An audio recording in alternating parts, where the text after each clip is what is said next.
Good evening and welcome to Fridays Live with me, Raj Nayak. This evening, I have with me the man who's transformed the Star TV network in India. As the CEO of Star TV, he is the man responsible from taking an also-ran network to making it one of India's leading television network. No surprises. No, you don't need to guess. My guest this evening is my former boss, Mr. Peter Mukerjea. Peter, welcome to Fridays Live. Good evening, Raj, and thank you for the lovely warm words. And I've got to say, this is so reminiscent of our early days when we used to have sales conferences in different places around the world. And we had timing issues and we had technology issues and we had, things with PowerPoints and, what have you. And I remember there was this guy called Bruce Churchill, if you remember. He was like, of course I do. Of course I do. He was a big daddy at Star, and yeah, he used to say, "Look, I don't know about all this technology. You've got to work with, acetate sheets, right?" Now there you go. So today's live with Raj is kind of a testimony to that in many ways. Because, And for our viewers who are watching, I must tell you, I mean, in the last 20 minutes, I think it's half an hour delayed. First of all, I want to apologize for this delay. It's a technical snag. Finally, I had to call somebody in Facebook. And thank you, Facebook, because you were extremely helpful and extremely proactive in helping me go live. So thank you very much. But this is technology for you, and anything can happen. And that's what I like about doing live shows, It's unpredictable. I don't know what's going to go wrong at what time, but that adrenaline rush of, doing things live has its own charm, Absolutely, Raj. I think this, the fact that it's live is exciting. It makes you nervous. As you say, anything could go wrong, and and nothing could go wrong. Both are equally possible. So, look, all that said and done, I'd lovely to be here. Thank you so much for this fantastic opportunity. I've been wanting to kind of, see you face to face.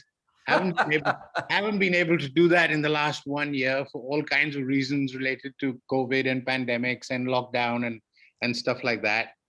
But a really big hello to you and to the hundreds or thousands of people that are watching this program as we speak right now.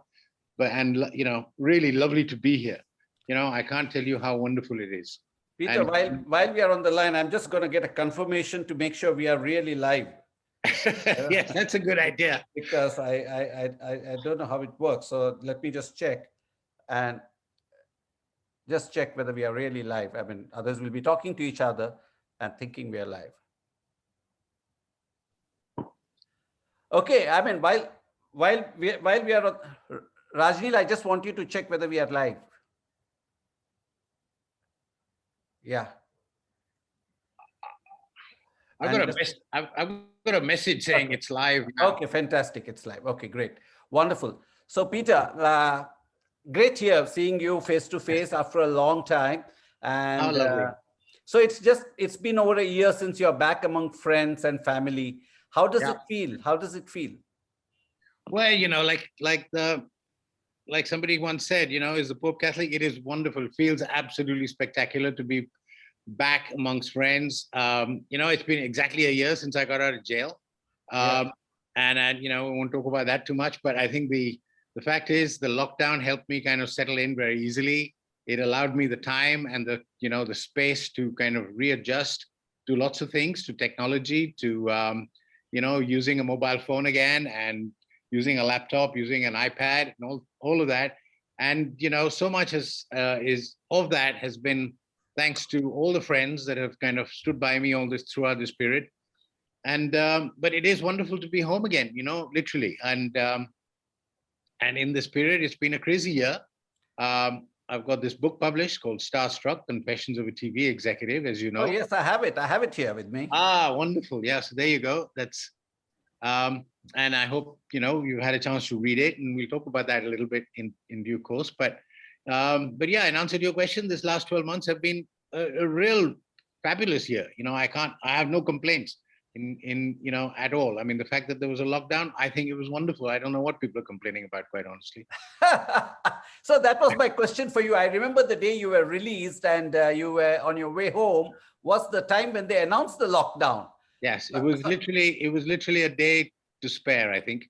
Yeah. And From that midnight, next day it was lockdown. Yeah, that's right. And I actually do believe there is a God, and God was looking after me, and was I really feel blessed, not just because of the day I got out, but also for all the friends and all the family and everybody who's kind of stood by me throughout this entire period.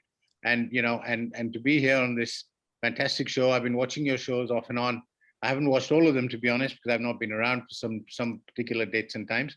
But by and large, I've watched them, and to be to be present myself is really quite an honor. Thank you very much. I always say that anything in life is possible. Who would have imagined 20 years ago that 2 decades later I will be sitting and having a live chat with my boss? I know, who would have thought? And and those 20 years have flown by, haven't they? I mean, they have just whizzed past. I couldn't tell you how, but if somebody was to ask me, and I think I mentioned it in my book somewhere, is that if I had an opportunity to do it again, I would do it without missing a heartbeat. And a definite yes. And I do, of course, we make some changes, make some alterations in certain things, certain aspects of one's life. But yeah, by and large, yes, very much. So, 20 years is, it doesn't seem like 20 years, I can tell you, except that we've, I certainly have, got gray hair and probably no hair now. But you still look young, Peter. You still got the same charm, and you still have the same mischievous look in your eyes. Raj, charm is your middle name. I got to tell you. So getting back, I mean, where are you right now? I'm in this lovely state called Goa, and Okay. I'm in Panjim, and I'm in a hotel where I'm getting decent quality of internet. I have a little home in Goa, which I've had for some time, but the internet, service there is not as good as it is in this hotel. So I've taken the liberty of asking these people to use one of their business center rooms, which is why I'm looking like I'm surrounded by all these lovely wooden panels and everything else. But yeah, it's in Goa. So I wish I could have been sitting at the beach and giving you a glimpse of the water and boats going by and stuff like that. But sadly, that's not possible in this particular room. But yeah, Goa is where I am. Great. And you mentioned what you were doing for the last 1 year. So I want to ask you, I mean, the last 5 years has been, it's been an extremely challenging period of your life. So how did you go from one day to the next? Well, with a great deal of positivity, and the positivity came from all the energy that I got from all my friends and family, who who literally were writing letters to me, stood by me, would come and see me at every possible opportunity. That's really what got me through, and believing that there is a better tomorrow, which is something that is really what management in many ways is all about. You create hope for a better tomorrow, and in my situation, I was creating hope for myself for a better tomorrow. And that tomorrow came and had to come. There was no doubt about it. So it was a case of looking forward to that tomorrow, and kept me going. That and a lot of sense of humor. I think you've got to build that into your daily life, no matter where you are. You've got to feel happy. You've got to, I'm sort of digressing because I never really wanted to talk about any of this, but I think, there is a part of me which, has a kind of spiritual and a more, if you like, a religious side, which was never used to be the case, but it's certainly something that I kind of leaned on over this period of time, and it helped me sleep at night, helped me with my thoughts, it helped me with my positivity and all of that. And actually, in many ways, it helped me write this book because I almost kind of aborted it, and I thought, no, I'm not going to do this. It's too much effort. But when I was sitting there and very little to do, and I had to do everything in longhand, there was no computers and so on, so I had to write it all out in longhand with a pen and paper, which was when you think about it, trying to write everything and compile it into a book form in longhand is quite unique, So I think it makes, for me, it's a labor of love. Yeah, but I remember even when you were my boss and at Star TV, you had a very unique style, because whilst you sent mails and things like that, you also wrote people a lot of personal notes. You had that, whether it was on birthdays or even otherwise, a thank you note and things like that. You had that. You wrote letters. You wrote letters to us with handwritten. So that's a quality you always had, as far as Yeah, I I think remember. I think it shows my age actually more than anything else, because it's something I was brought up with. I wasn't a sort of digital native. I was more, you do things in written form, and so for me it was, it came as second nature, really, writing a letter to somebody in longhand, scribbling down a few lines of, and I think it. I did the same this year at Diwali and at Christmas time. You send out greeting cards, and I wrote a few cards to a few friends, and they got back to me and said, we haven't had a handwritten card in ages, so it's wonderful to get one. And so I think maybe there's a way, maybe it'll come around again. Who knows? Yeah, I was the other day I was speaking to my daughters, and my wife had opened one of her bags, and she had collected all the letters I had written to her when we were going around Sagri, and both my children happened to read some of them, right? They were saying, and I was telling them, it was a different era. We used to write letters. Now we don't do that. It's a change. But as I say, I think these things go around sometimes. And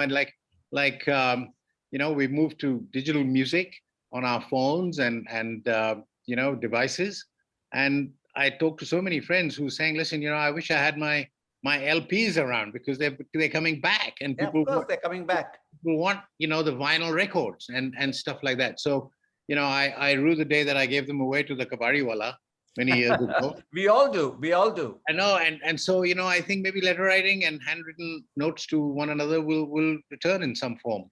In fact, my daughters haven't even seen what a radio looks like, and I'm like, one of these days I'm going to go to Chor Bazaar and pick up a radio and bring it home, just so that they get a feel of what a radio look like. Hopefully I'll get one. Yeah. So I'm coming back. So tell me, the Peter Mukerjea 5 years back or 6 years back, and the Peter Mukerjea today that I'm talking to right now, what has changed? What has changed?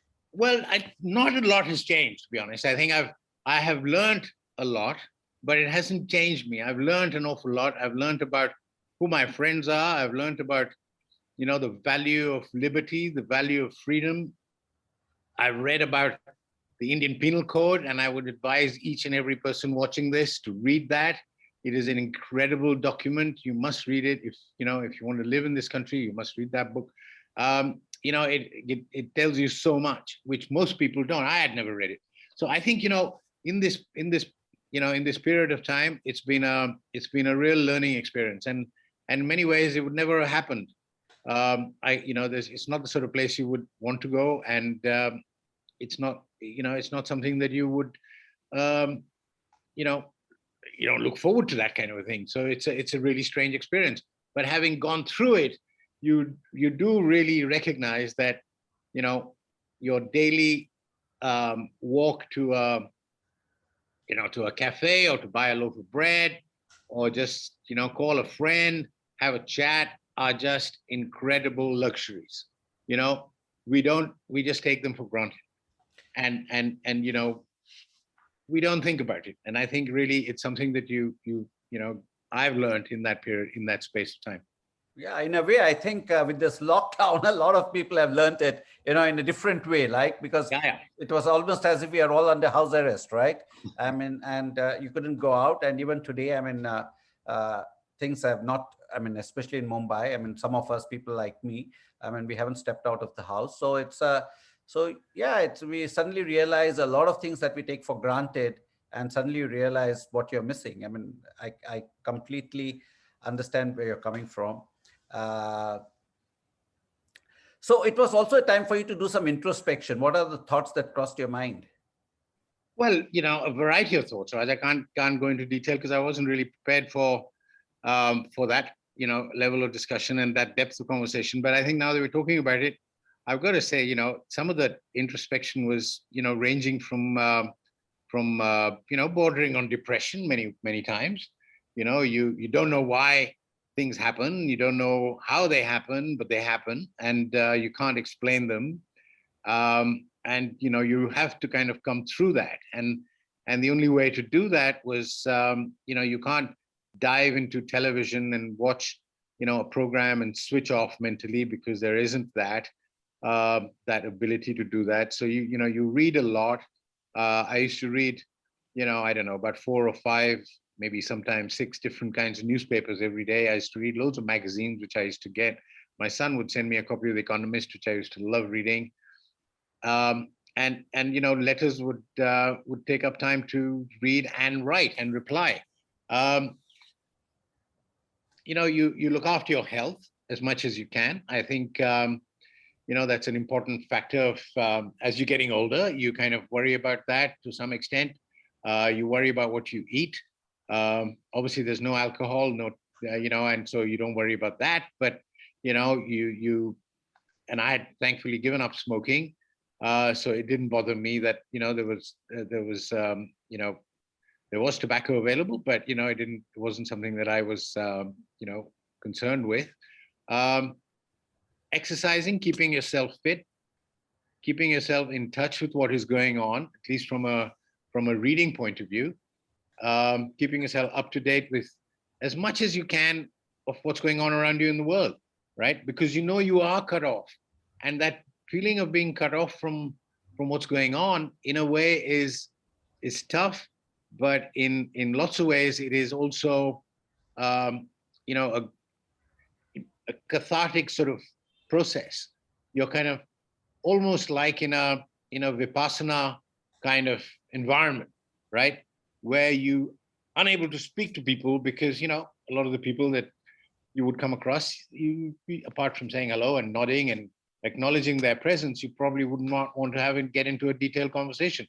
But if you did, then those conversations were also equally revealing. And I think if you try and do 5 years in a vipassana, I think it would be an interesting experience. You'd come out a different person. True. You just spoke about your health. I mean, so you had an open heart surgery recently, right? And I hope all is well on the health front. Well, so far so good. I had open heart surgery. I don't want to show you my scar right now, but I think, I was very fortunate. I was allowed by the honorable court to go and have it done in a private clinic. The doctors were fantastic. They took good care of me, and I'm pleased to say that I came out from that. And none of that. I've got to tell you, and I've got to tell you this on a live broadcast, so to speak, that this would not have happened had it not been for a whole bunch of friends, including yourself, who kind of contributed towards the cost of my surgery in that hospital. And for that, I will forever be in debt to everyone. And that for me was really a testament to friendship in its kind of rawest form. And this is something that I would never have expected. It humbled me to bits. Has nothing to do with anything other than pure camaraderie and goodwill. And I think you talk about health. Of course, I'm feeling great now, touch wood. I've had the surgery. I'm trying to stay as fit as possible. But none of that would have happened had it not been for, a bunch of friends like yourself.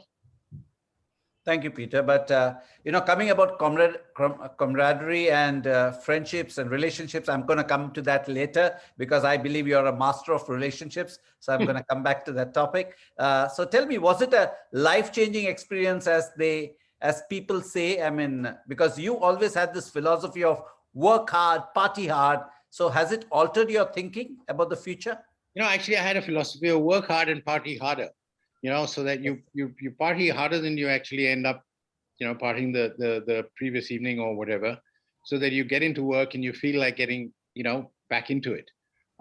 So yes, it has changed me. My level of partying is altered a little bit. It's of a different nature now. I prefer smaller groups, rather than large groups of people. And I think that's partly driven by our current environment in wherever we are. Health being a kind of fundamental feature of all of that. But yes, I think the working hard part, I've stepped back a little bit from work over the last few years, so that's given me time to kind of do other things, to expand my horizons as far as trying to get a little bit more knowledgeable and try and sort of read a lot more.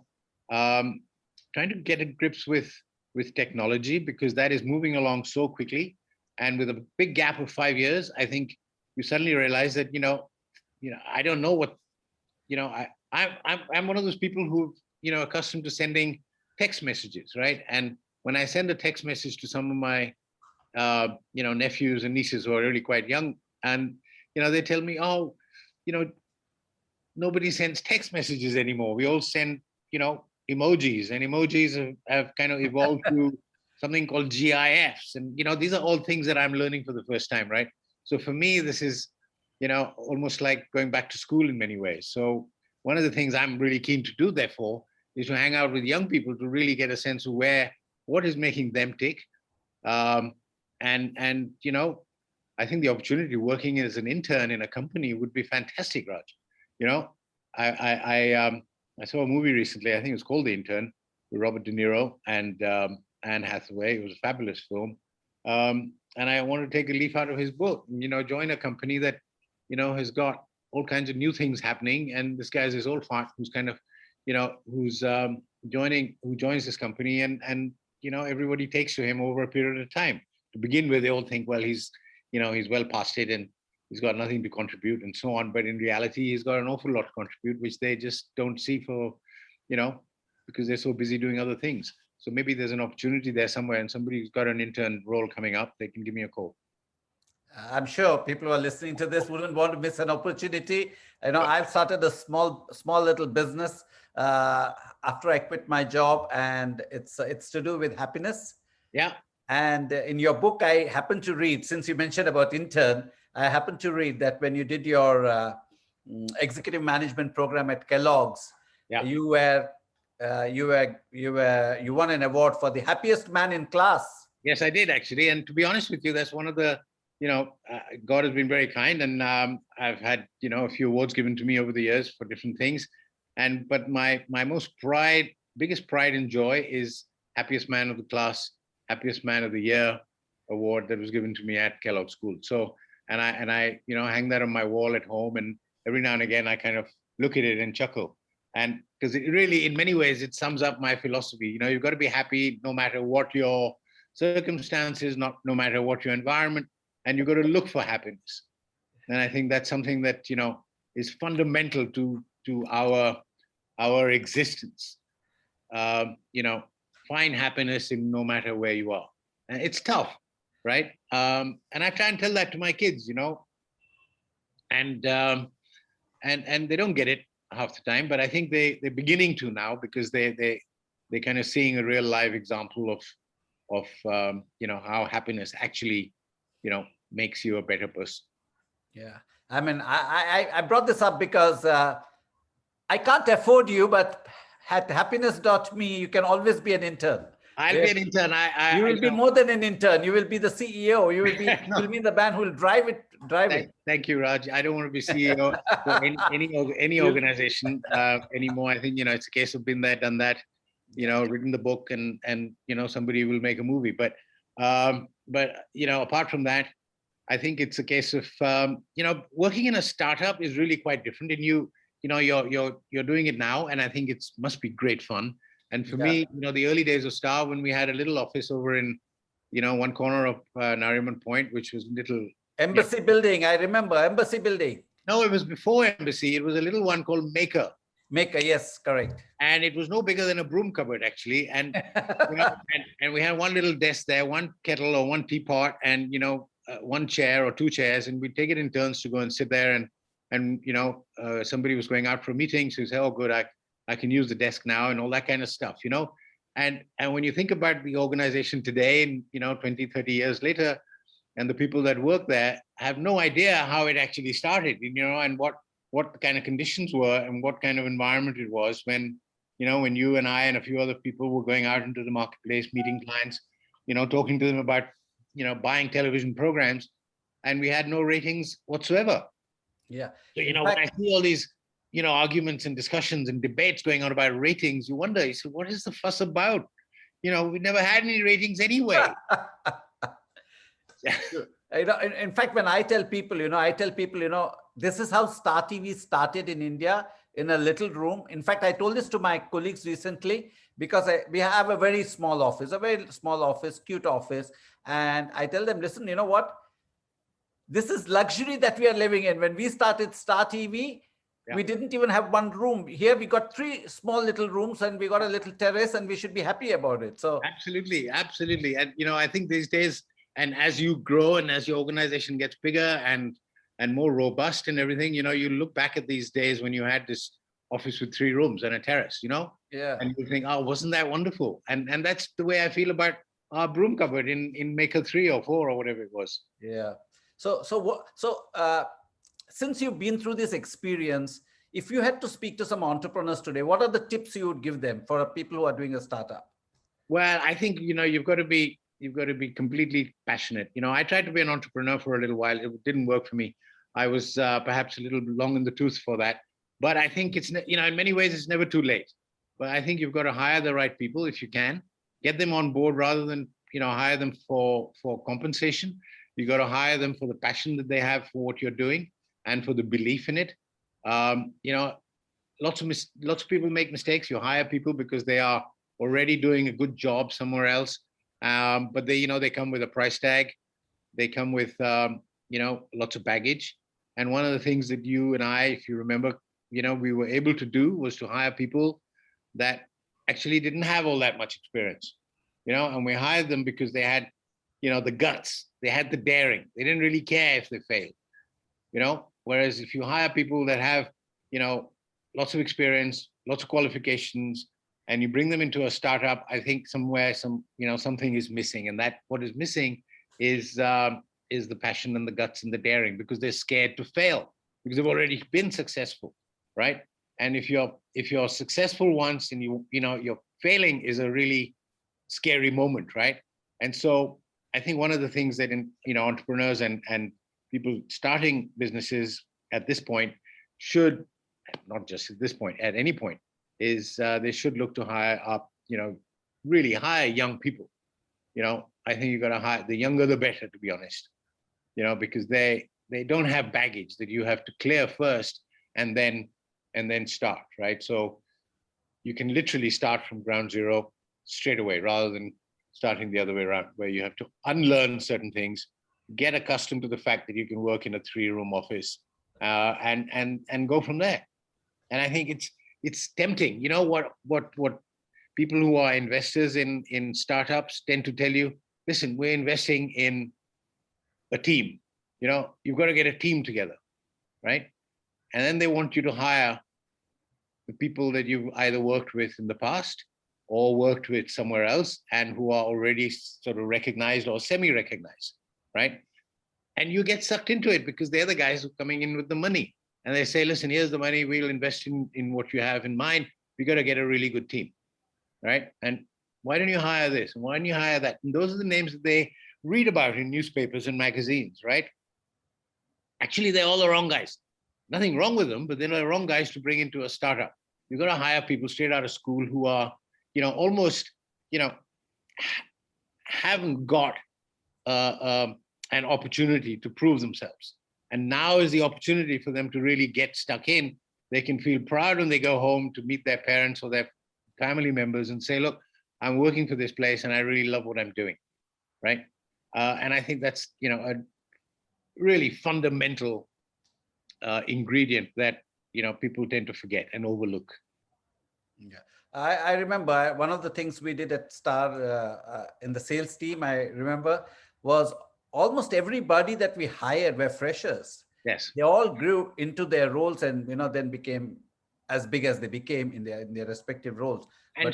And so many of them, Raj, today are doing so well. Yeah. And it's wonderful to see, and they every now and again they call and say hello and they kind of make contact and some of them have maintained contact right the way through. And, it's so lovely to see them having grown to, the incredible positions of power, and influence. That it's, yeah, when you think about it, when they were starting out, they were nervous as hell, but they didn't have a worry, and that is the big difference. You're not worried, you're not scared of failure. And I think that had a huge role to play in all the things we did. We hired freshers straight out of school, sometimes straight out of college. Some were college dropouts, right?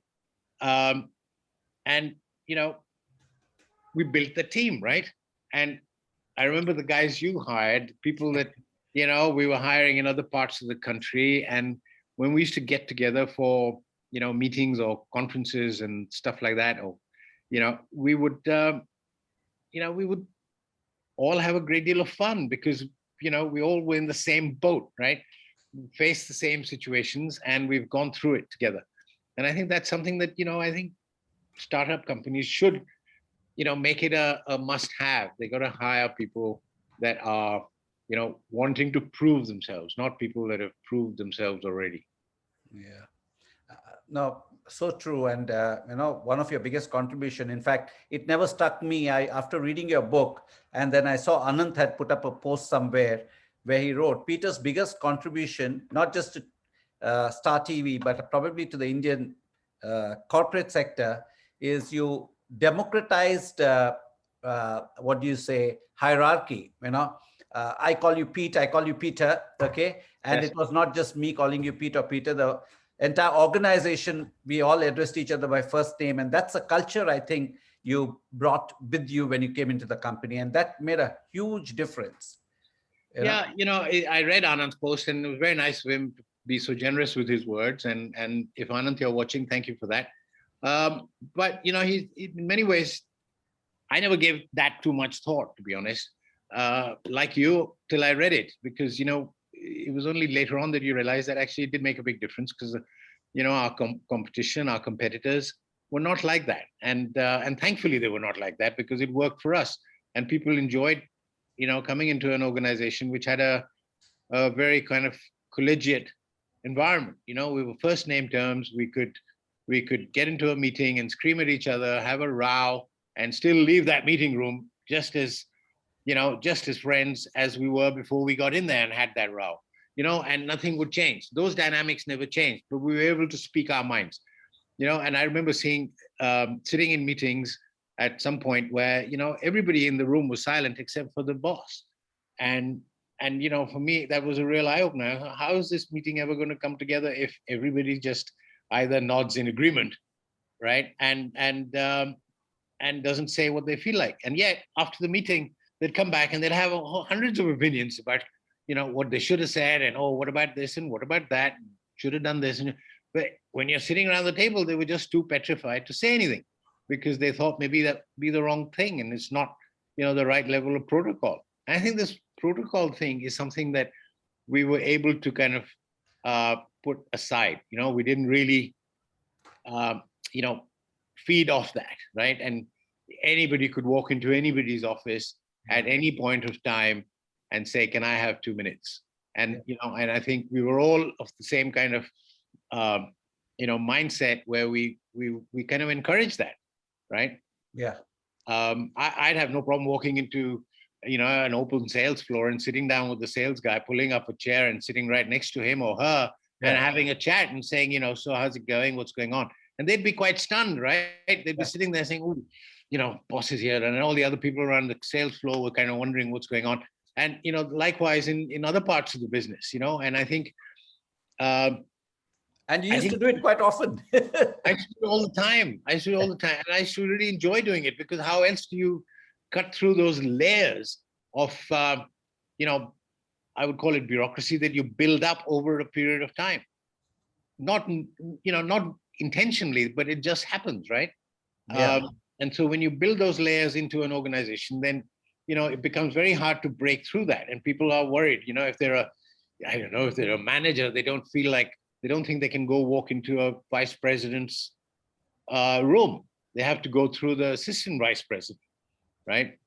And in some ways, fair enough, but if the vice president was to come down and have a chat with everybody once in a while and put his hand around somebody's shoulder and say, hey, how's it going? Everything all right? How's the family? Blah, blah, blah, blah, blah, whatever. I think it kind of breaks the ice for everyone. They feel more encouraged to kind of get back and talk about things, and not be hesitant. And I think those are little things, but are very kind of sort of valuable, I think, in terms of making an organization come together.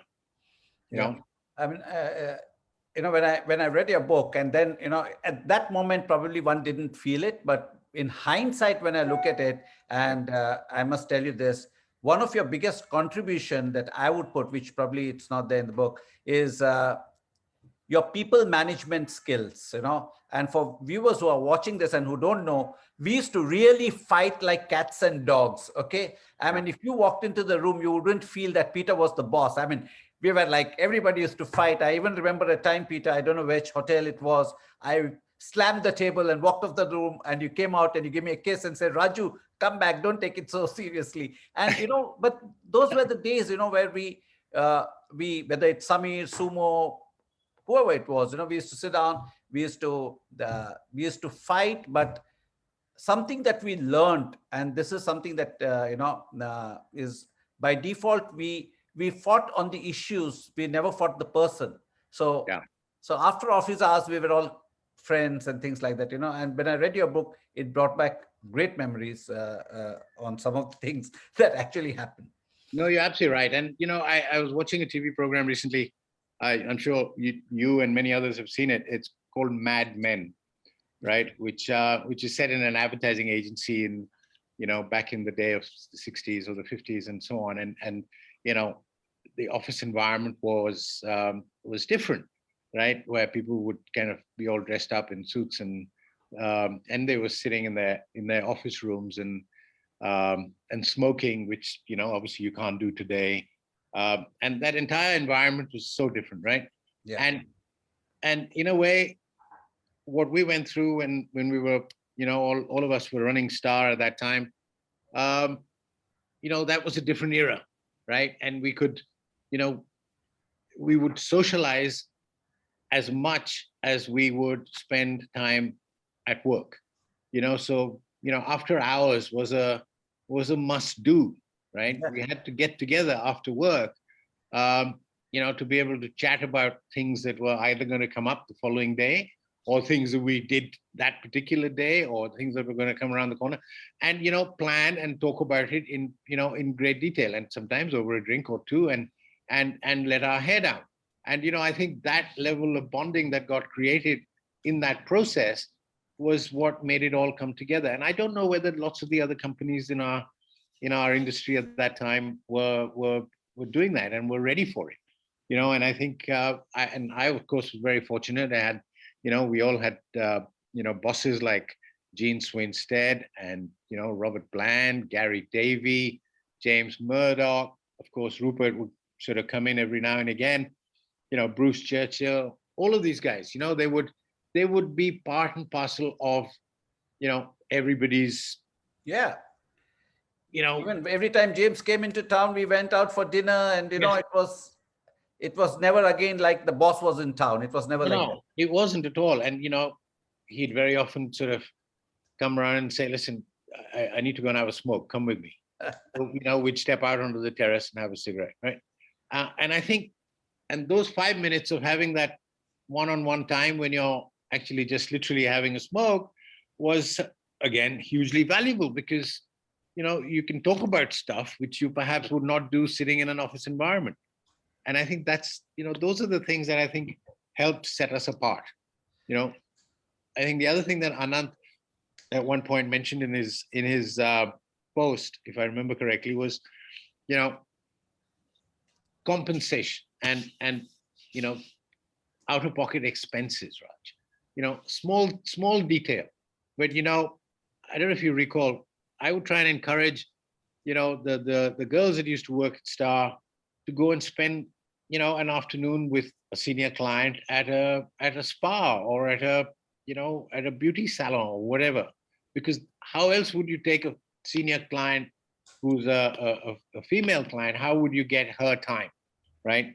Where would you? She's not going to go out necessarily out to dinner with some of the the male clients would be quite happy to do, right?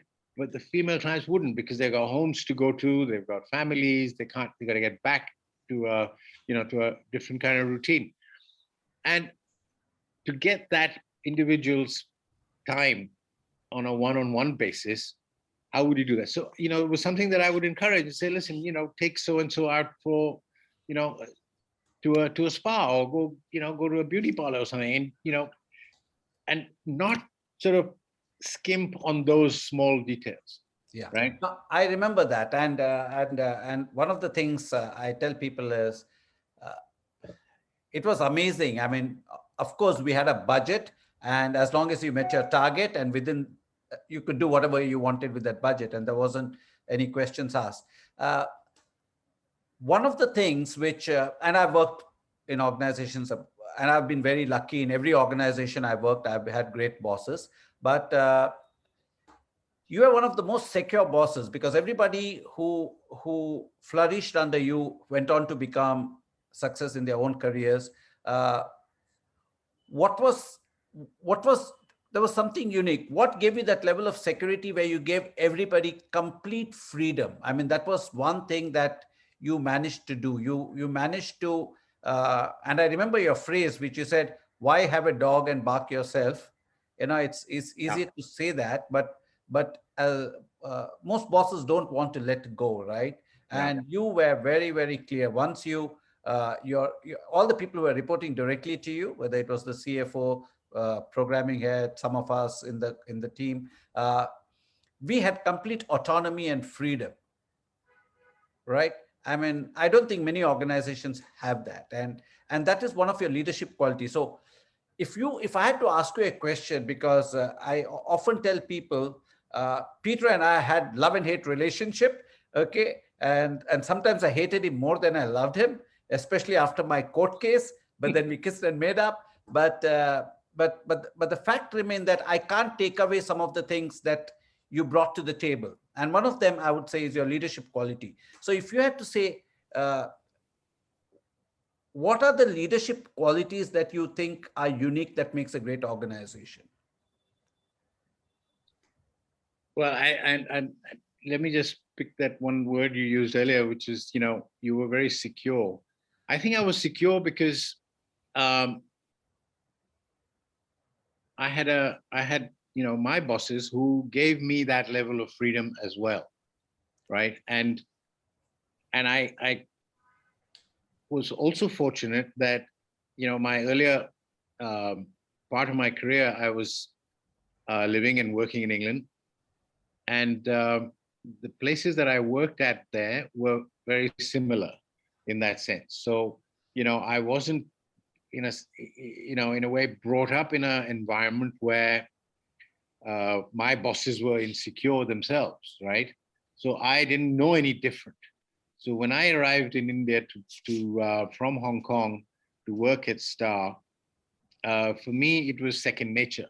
And the phrase that you used about, why have a dog and bark yourself, it kind of really doesn't,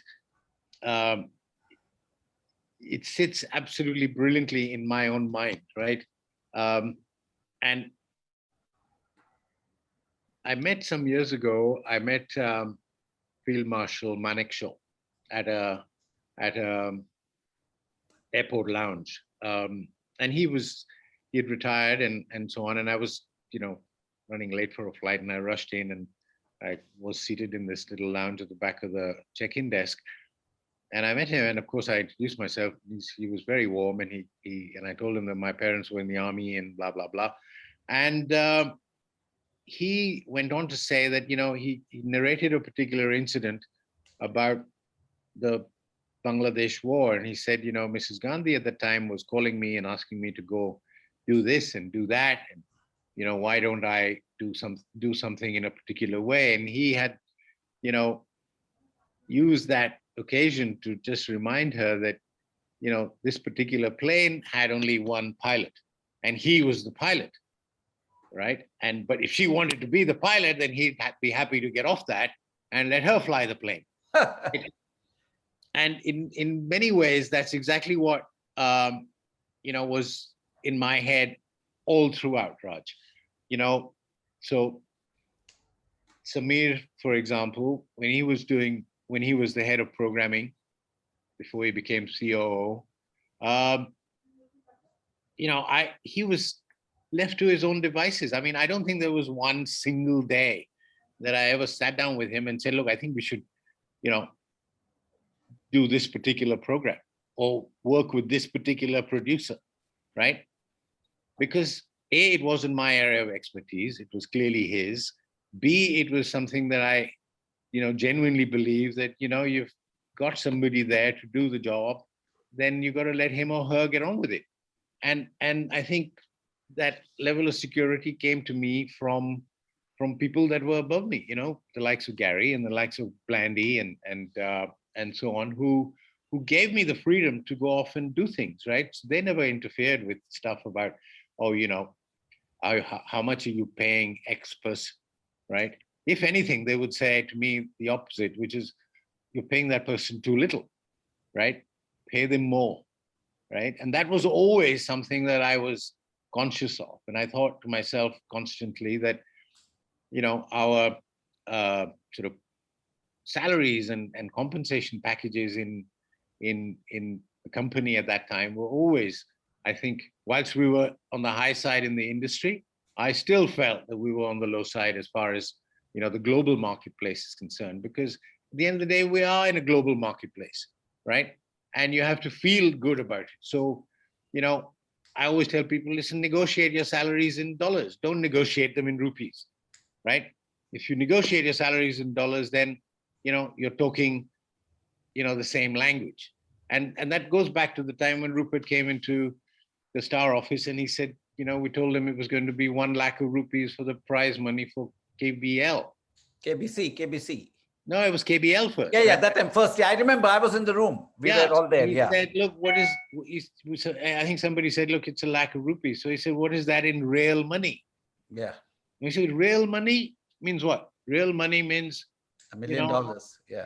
In dollars, right? Yeah. So when you say, what is that in real money? Then you say, well, it's $2,500. And he kind of shrugged his shoulders and he said, look, you're wasting your time. So take that to your own compensation packages, and, employees should go to their employers and say, look, we're in a global marketplace. Why am I getting paid 1/10 of what somebody in the US is paid, or 1/5 or whatever it is, right? We should be on par. I think when that happens, by and large, and I know lots of companies are going to get at me after this and saying, look, what is he talking about? They're probably right, but I think there is a time and place for that. And I think, when you kind of compensate people well, they feel good. They feel good. They work, their work is world-class. And we want world-class quality, right? It's not about, being high standards in India. That doesn't make any sense. You've got to be global standard. Yeah. And so, and the people that work for you should feel like that. So when they step out of the country and they happen to be in Australia or New Zealand or wherever they might be, they've got to feel that, they're just as good, if not better, than anybody else. And we find that with all the people that are heading up big corporations today, Google, Microsoft, right? These guys that are running these companies are from this part of the world. They're from India, right? They don't talk their compensation packages in rupees. Yeah. So I think, we've got to change that mindset. Yeah. No, I think it got changed. I mean, you just didn't say it. You actually implemented it at that time. And I read the Mukerjea bit in the book. You written it in the book as well. Yeah. And for those of you who don't know, this is a book, I think everyone, not just who's in the media business or intends to get in the media business, but it's also a book on, lessons in leadership. I mean, this is something that you must buy and read if you haven't read. It's called Starstruck Confessions of a TV Executive. So Peter, Confessions of a TV Executive, and you used to, I remember you telling us we should read David Ogilvy's book when it comes to writing. And so he had written a thing called Confessions of an Advertising Executive. Was this inspired from there? Very much. I used to work for Ogilvy many years ago, and in advertising. And one of the things that you had to do when you joined that company was to read, some of David Ogilvy's books. And one of them was Confessions of an Advertising Man. And when you read that, he talks about some small anecdotes. And I remember one particular one where he was, I think Rolls-Royce was one of his clients, and he talked about, he said, the only thing that you hear in a Rolls-Royce while sitting in it is the ticking of the clock, right? And so little things like that are really what, that's a confession, right? Now that's a confession. And I remember him telling, putting it in that book, saying, look, people don't buy products, right? They buy benefits. And I think that's so fundamental when you talk about communication, right? What is somebody buying? And that's an advertising man's kind of way of looking at things. So similarly, what I've tried to do in this book, where I've said confessions, and why is it confessions? Because they are kind of inside stories that I've experienced, that are personal memoirs and memories of certain things that have kind of inspired me to remember them and then rewrite them in a little book like this. Now, obviously, I've left out lots of stuff, which maybe one day in volume 2 will happen. But it's I think those are very much inspired by David Ogilvy's Confessions of an Advertising Man. Who's this? Oh, I just saw this. Westland Books. I mean, they're the publishers, right? Yes. Yeah. And How they've was done your a experience? fantastic job. Raj, they've done a fabulous job. There's a girl there by the name of Deepti Talwar who has done, incredible amount of work in terms of making sure the editing of this book has come together and looks good. They were very conscious of, the fact that it was, a few years ago, and will it still be relevant? And I had to try and convince them that yes, what's in it will continue to be relevant, hopefully today, and certainly in a few years to come as well, because these things don't change, they don't go away, and they've taken a lot of trouble in making sure that it's come together in a very readable manner. I have purposely, Peter, today not taken anything from the book when I'm speaking to you, for the simple reason I want people to buy your book and read it, because there is so much here that one should read it. My telling it and bringing it up, I don't want to, it's like stealing thunder. Exactly. I don't want to do that. Thank you for helping me. No. So quickly, you did mention your children. Yes. So can you tell me a little bit about them? I mean, well, not really. I don't. What is your relationship with your kids? My relationship with my kids is, like any relationship with any parent and their children, I suppose. But I had a different kind of upbringing. I had a very strict father, and my relationship with him was brilliant, but not one that I necessarily would have, would advocate for my relationship with my kids. So, and what I tried to do all the way through was to have a relationship with my children that was, more of a friend, right? And in that process, to try and, inject into them through examples of how they ought to conduct themselves, both in terms of values, in terms of behavior, in terms of, what they did and what they thought about and how they related to other people. I've always believed that if you smile at somebody, you generally get a smile back, right? If you growl at somebody, the chances are you'll get a growl back as well. So, it's better to be a kind of, be genuine in your efforts. And that's what I've tried to do with my kids. I don't know if I've been successful or not, but I hope I have. And, I hope they've kind of learned, a thing or two from me being a parent to them. Fabulous. And what about your siblings? Because I know your sister Shangun played a very, very important role. I mean, she put all life on this, on a hold just for you. So yeah, both actually, both my siblings, my brother and my sister, both of them, who happen to be twins, and they're a couple of years younger than me. And I think, they have put their entire lives and their work and everything, and not just themselves, but their families as well, their lives on hold in many ways to kind of get engaged with what I'm going through and try and put themselves in a situation where they feel totally connected, totally engaged with my requirements, my needs in whatever handicapped situation I was, and I I can't tell you how they've taken this whole business of sibling affection to an entirely new level. So if I had an opportunity to present them with a Siblings of the Year award, I would definitely do that. There would be, and it amazes me when I read, and you read stories about other siblings in other kind of environments where they're fighting with each other, they're kind of not settling down, all of that.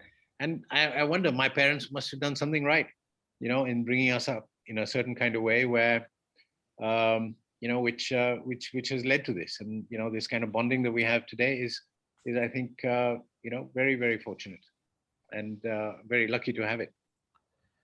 Yeah, great. I'm switching gears a bit. So tell me your relationship, some anecdotes with James and Rupert. Well, I've written a couple of them in my book about my associate. Rupert. Tell me something that's not in the book. Tell me something that's not in the book. You're putting me on the spot there, Raj. I think I'll tell you what. James was very, very good when he came and attended my wedding, my second wedding, and he was there, and he made it a point to come and be there and be very much part of the sort of celebrations and the ceremony and all of that. I think it must have been one of his first attendances at an Indian wedding. So I was very happy that he came, and I was very grateful to him that he arrived and that he kind of spent a bit of time and did that. And I used to enjoy his company because we had a few things in common. One was that we used to smoke the same brand of cigarettes, right? And in those days, I used to smoke more than I don't smoke anymore. But at that time, it was something you did. And so we would spend a lot of time while we were in a car or at work, and we would step out of the office. And really, the opportunity to do that was made it special, And I remember asking him one time, saying, "Look, I'm going to get married and I need to buy a house, James, but I don't have the money." And he said, "Look, why don't you ask the company?" Right? And I said, "Look, really?" I said, "Will the company loan me the money?" And he said, "I think so." He said, "You're on top of your game. The business is doing well. You've got a contract that goes on for another 3 years or whatever it was." And he said, "You can pay it off over a period of time." And for me, that was a great source of strength, right? Because it doesn't happen that easily that an organization that you work for will necessarily lend you the money to go buy a home. And in a city like Bombay, where property is expensive. So for me, that was a very kind of touching, very personal, and it's not something I've written in a book, but I'm sharing with you and the millions of people that are watching and will continue to watch your show. Was very, very special for me, right? It made me feel good. It made me feel that here's a boss that has he values what I'm contributing to the organization. And in his own way, he said, "Look, I didn't ask him to approve anything, but I said, 'Oh, okay, thank you very much,' and I will follow up." He said, "Yeah, I would," and he left it at that, right? So for me, that was a nudge is as good as a wink, So I kind of went down that track, and I was able to get that loan and then buy a home and not have to necessarily go to a bank and borrow it or whatever, And yeah. And I think those are the kind of personal things that James was very good at. And as far as Rupert goes, I think he was equally so. And he, for all his wealth and all his kind of power and influence, I've got to say he's an incredibly grounded guy. And I remember going, and I think I've said this I'm not sure if I've said this in the book, but we had a meeting in Andheri somewhere in Bombay at Rajan Raheja's office. And, we took a car from the hotel. I picked him up at the hotel early morning, and we got in a hotel car, drove to Rajan's office, and we were going up in the lift, and he asked me, he said, "Are you going to let the car go?" I said, I can do. He said, yeah, let him go. He said, no point him sitting here and charging us money for it. We'll take a cab back, right? So this is, I don't know, top 5, top 10 wealthiest men in the world, something like that. And here he was going into a meeting in India and actually, sending the hotel car back rather than have him waiting for us to finish the meeting and take us back. So he said, look, we'll take a cab back. And that's, it's an insight into somebody, right? And similarly, I was in New York once and we had a meeting in a hotel, which was around the corner from the office. And we agreed to meet at 3:00. And so he said, come to my office at 3 and then we'll go from there. I said, okay. So I met him in his office at 3:00 and we walked down. And I was sort of expecting to kind of step out of the, the News Corp office into into Rupert's car with a driver and all of that, right? So, and he said, no, forget it, we'll walk. So we walked 2 blocks, 3 blocks, and we kept walking. And then we got to the place where we were going. And, it was just him and me walking along the street, as any 2 normal people would do. You and I would do that, right? We'd walk down and was nothing different. And I think that's unique. That's a little anecdote for me, which made a big difference for me. When I returned to India, I would make sure that, I didn't have a car waiting for me. When I'd tell, if it was a hotel car, I'd say, you carry on, I'll take it. And, I used to go to meetings in Bangalore. I remember going with Raj Kamath to, in a 3-wheeler, right? So we couldn't be bothered to wait. We said, let's grab a 3-wheeler. So we jumped in this little 3-wheeler and arrived in, I think it was BPL's office or, ITC or something. And the guard at the gate was very conscious that it's a 3-wheeler coming in. He wouldn't allow it. We said, who are you and where are you from and who do you want to meet and so on. And we said, there's a business card and we were saying we're going to meet the boss. And he was quite astounded, that these guys have come from Star TV to meet the top man in a 3-wheeler, So, and there was a certain amount of I don't know whether you'd call it inverted snobbery, but it was a certain amount of truth involved in that, and that really had come from my little experiences with Rupert and James. They were very grounded people, despite all their wealth and power and influence.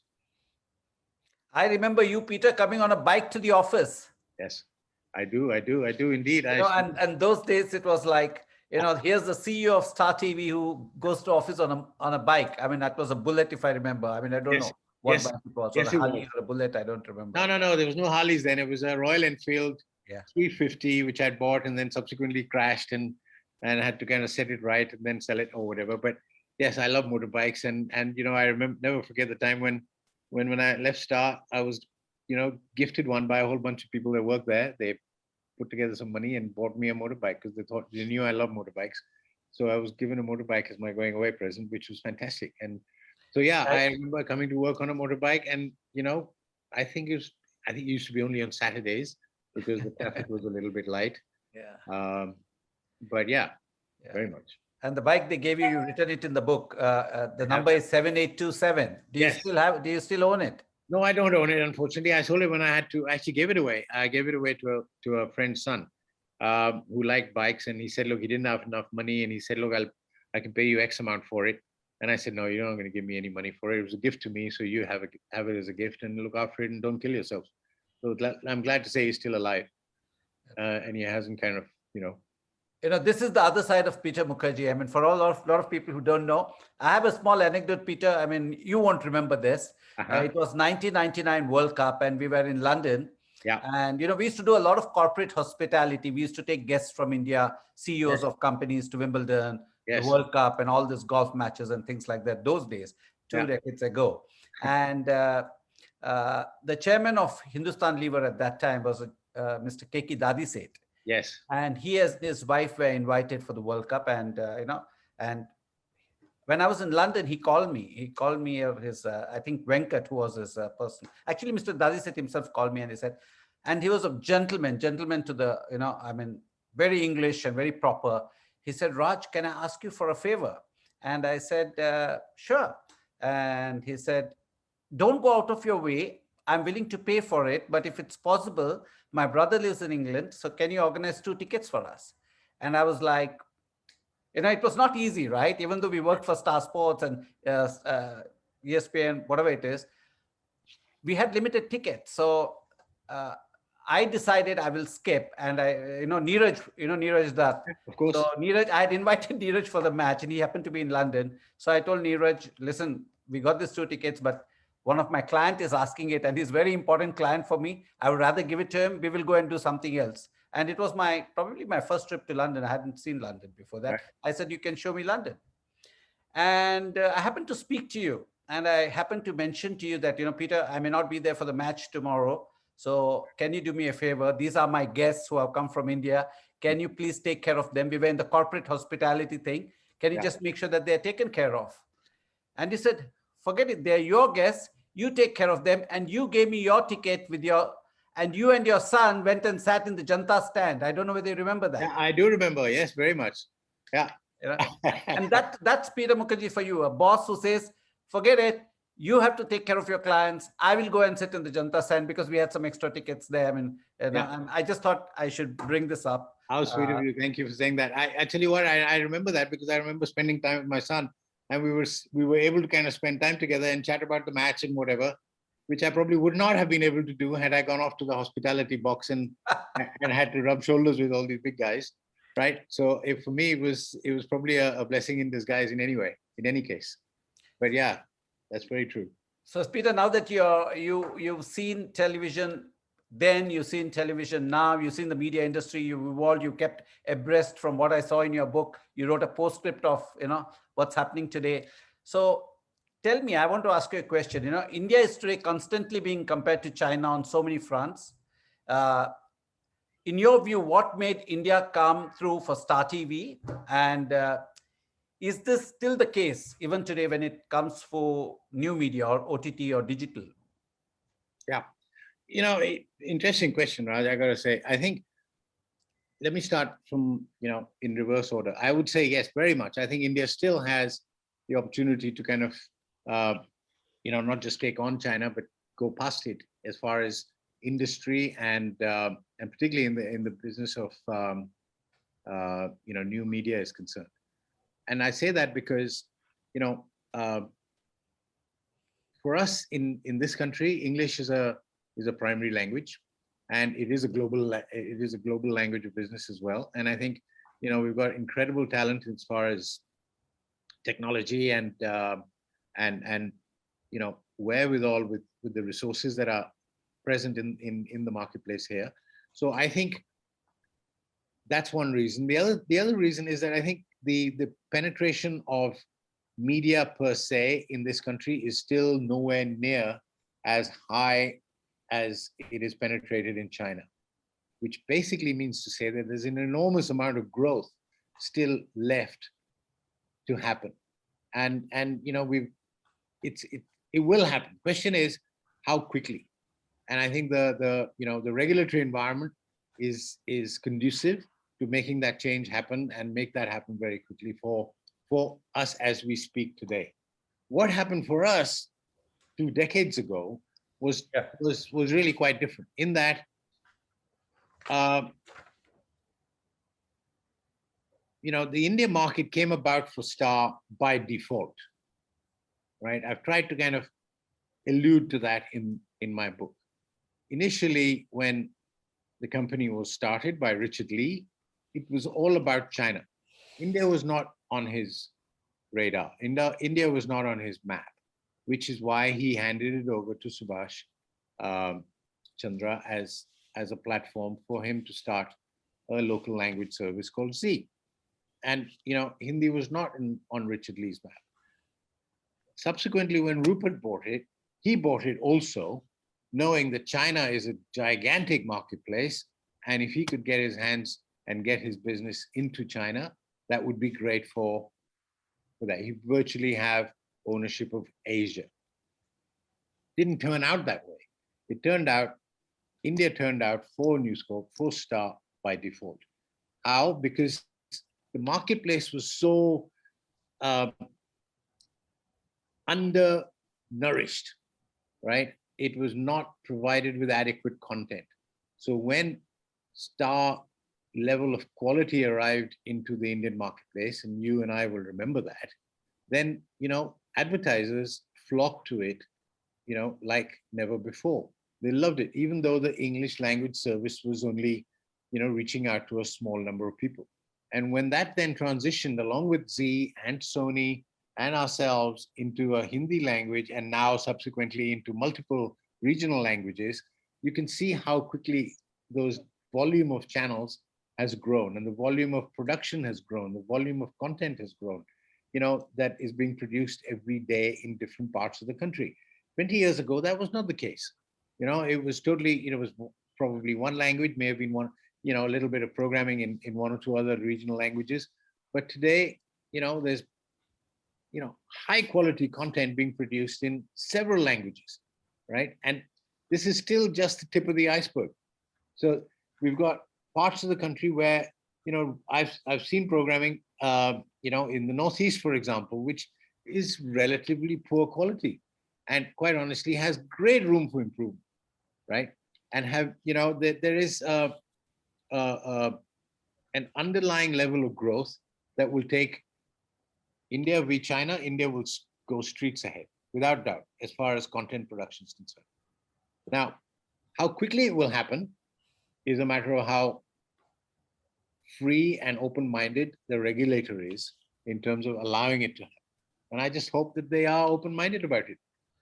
That you mentioned about regulation, you've been following the latest guidelines that have been coming. Quick question, in your book, you wrote something. You wrote about IMG, the Indian media group, who, when you launched your news channel, Star News, which lobbied and got the laws changed. And do you think there's something similar happening in the digital space today, in the OTT space? Well, possibly, but I think I think possibly that is probably the case, but I don't know. I mean, I'm not in that space, and I'm not working in it on a day-to-day basis. But my sense is that, if there is regulation to be had as far as OTT is concerned, in terms of content regulation, I actually believe it's not a bad thing, right? A lot of people will disagree with me. They think that, its content should not be regulated. But as a marketplace, I think we are far too diverse for content regulation not to have a role to play. I think we, some parts of our society would love to have, all kinds of programming provided to viewers, right? Without any restriction. I don't believe that. I don't buy that right now. I think in time to come, maybe that will be the case. We have far too great an uneducated population to be, providing content which has no regulation to it at all. Yeah, I tend to agree with you partly, not fully, but I think even if you bring in regulations, and this is my personal view, you need to clearly define everything by the line, because if it's subjective, then it's very difficult for content creators. Don't you think so? Well, of course it is, but content creators create movies, right? And it's pretty much the same kind of people that make movies, that make the OTT shows, and they follow a kind of a guideline for movies, right? And for movies, people buy tickets, or they buy it on other platforms, and they follow a code of conduct, if I call it a code of conduct. So I don't see why that shouldn't apply to anything else. I mean, how is it any different? It isn't different, except that they have a censorship board. Here you don't have. Well, and, maybe there should be one. Yeah, well, it could be. I don't know. I mean, as I say, I'm saying all this at the risk of. No. My thing is, even if it's a censorship board, things are defined, right? To a large extent, things are defined.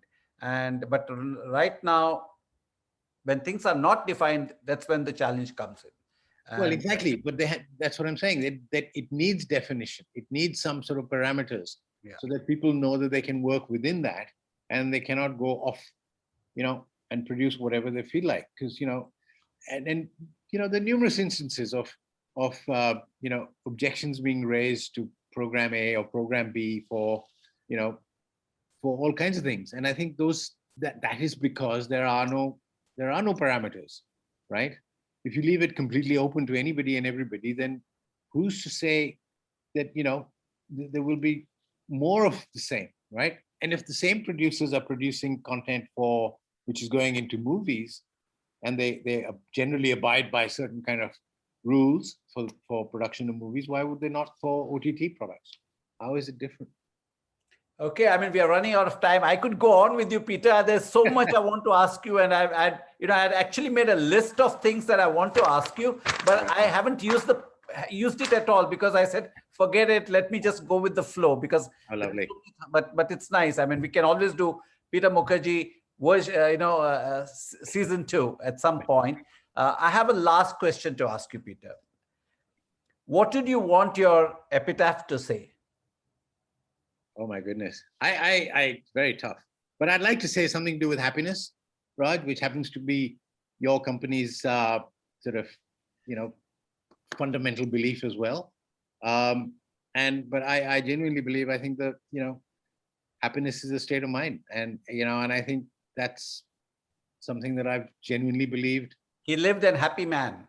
Lived a happy man and died a happy man, I think. Irrespective. I think that's, it's something that is very valuable now. Try and do things that make you happy and not do things that, contradict that. Very well said, Peter. I sincerely, from the bottom of my heart, wish you all the happiness in this world. Thank you for taking the time off and speaking to me and making that effort of going from your house to a business center in a hotel to do this call. I mean, I truly appreciate it. My apologies for the technical snag and for starting late. But hopefully when all this is over, we will catch up. And for old time's sake, we'll have a drink together. We will indeed, Raj. Thank you very much for having me on your show. And I wish you every success in your new venture, which is not that new now, but it's still, classifies as new. It's still under 3 years old. It's still new.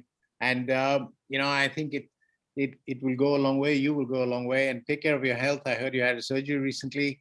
I was very concerned. I hadn't called you. I used to speak to Sagri in the meanwhile, find out how you're doing. And I'm glad to see that you're looking well, but I hope I've got a refreshed heart, so I'm more younger and more cheerful. Yeah, exactly. And that makes two of us. So there you go.